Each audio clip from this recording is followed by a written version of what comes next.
আসছি পরবর্তী খবরে। বাংলাদেশে হিন্দু নির্যাতনের বিরুদ্ধে কাছড়ে প্রতিবাদ, উদারবন্দে প্রতিবাদী মিছিল বের করে হিন্দু রক্ষী নামের এক সংগঠন। উদারবন্দের কাঁচাকান্তি মন্দির থেকে এই বিশাল মিছিল বের হয়। বাংলাদেশে হওয়া সংখ্যালঘু হিন্দুদের উপরে নির্যাতনের তীব্র প্রতিবাদ জানায় সংগঠনটি। বাংলাদেশের বিভিন্ন স্থানে হিন্দুদের মঠ মন্দির ভাঙ্গে চুরমার করে দিয়েছে।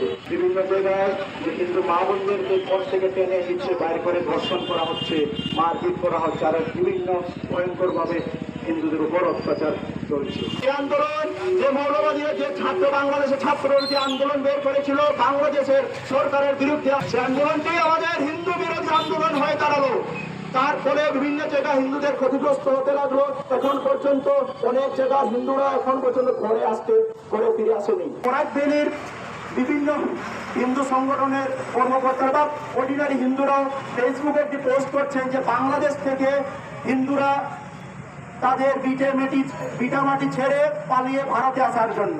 আমি ওদেরকে একটি ছোট প্রশ্ন করতে চাই, ওরা যদি এই বরাকে আসে, এই হিন্দু বরাকের হিন্দুরা কি ওদেরকে